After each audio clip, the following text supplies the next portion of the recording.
মুর্শিদাবাদের কান্দি থানার হাটপাড়াতে শনিবার সকাল 8:30 নাগাদ তহিদ শেখের বাড়িতে আগ্নেয়াস্ত্রসহ আজাদ শেখের নেতৃত্বে হামলা চালানোর অভিযোগ। ঘটনায় তহিদ শেখ, তার 2 ছেলে, বৌমা, নাতি গুরুতর জখম হন। খবর পেয়ে ঘটনাস্থলে সেন্ট্রাল ফোর্স নিয়ে হাজির হয় কান্দি থানার পুলিশ।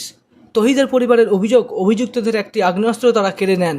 সেই আগ্নেয়াস্ত্রটি পরে কান্দি থানার আইসির হাতে তুলে দেন তহিদের পরিবার। এইগুলো কিন্তু ঠিক হচ্ছে না।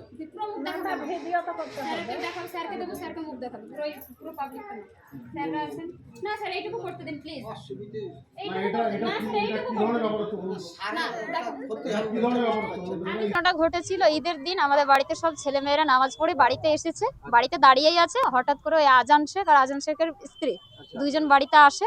এসে হচ্ছে কি যে ওই জমি জায়গা কি নিয়ে আমাদের সাথেও না, অন্যজনদের ঝামেলা আমাদের সাথে এসে ঝগড়া করে।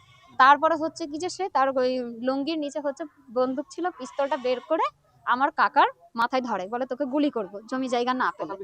ওর কাছে ছিল একটা, তারপরে ওর ছেলে আসে, ভাইপো আসে, ভাই আসে, তাদের কাছে 3টে ছিল। ওই 3টে নিয়ে ওরা চলে গেছে। আর ওর কাছে যেটা ছিল সেটা আমরা কাড়াকাড়ি করে আমরা সেটা রেখেছি, আইসির হাতেও সেটা আমরা তুলে দিয়েছি, তার ভিডিও আছে। ঘটনার পর মুর্শিদাবাদ পুলিশ জেলার পুলিশ সুপার সচিন মক্কার কান্দি থানায় পৌঁছে ঘটনা তদন্ত শুরু করেন। তিনি জানান, এই ঘটনায় যুক্ত থাকার অভিযোগে একজনকে আটক করা হয়েছে। শনিবার 7 সকালে কান্দি বহরমপুর রাজ্য সড়কের গা ঘেঁষা তহিদ শেখের বাড়িতে আক্রমণের ঘটনা নিয়ে শুরু হয়েছে রাজনৈতিক তরজাও। গোটা ঘটনা নিয়ে নির্বাচন কমিশনে অভিযোগ জানিয়েছেন অধীর চৌধুরী। তার অভিযোগ, আগ্নেয়াস্ত্র উদ্ধার সহ পুলিশ ঘটনাটি ধামাচাপা দেওয়ার চেষ্টা করে। এর মধ্যে আমি নির্বাচন কমিশনকে অবগত করি সেই বিষয়টা, এবং নির্বাচন কমিশনকে অবগত করানোর পর সেখানে গ্রেপ্তার হয়েছে। ওখানকার যে বিট হাউস হাটপাড়ার আর কাদির যিনি আইসি সাহেব, গোটা ব্যাপারটাকে ধামাচাপা দেওয়ার জন্যে আপ্রাণ চেষ্টা করেছে। এগুলো কমপ্লেন করেছি আমরা, যথাযথ ব্যবস্থা নেওয়ার আশা রাখছি। কারণ রাজ্য সরকার মনে করলেও এখন সব কিছু ধামাচাপা দেওয়া যাবে না। আমরা নির্বাচন কমিশনের কথা বলেছি, সিআরপিএফ মোতায়েন হয়েছে, গোকর্ণ হাসপাতালেও সিআরপিএফ কেন্দ্রীয় বাহিনী মোতায়েন হয়েছে এই ঘটনাকে। কান্দির বিধায়ক তথা বহরমপুর মুর্শিদাবাদ জেলা তৃণমূল সভাপতি অপূর্ব সরকার বলেন, পুলিশ সজাগ ও সতর্ক আছে। অধীর চৌধুরী মোদী কংগ্রেসের রাজনীতি করছেন। দেখুন, ঘটনা ঘটার সাথে সাথে পুলিশ ব্যবস্থা নিয়েছে এবং মুর্শিদাবাদ পুলিশের ওপর আমাদের নিশ্চিতভাবে আস্থা আছে যে মোদী কংগ্রেসের নেতা অধীরবাবু,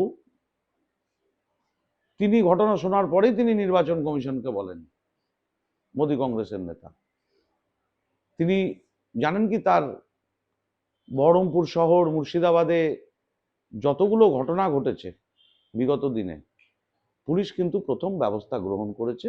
আর এখানে যেটা ঘটনা ঘটেছে এর মধ্যে কোনো দলেরই কোনো রাজনৈতিক সংস্পর্শ নাই। একদম পারিবারিক বিষয়, জমি জায়গা সংক্রান্ত বিষয়।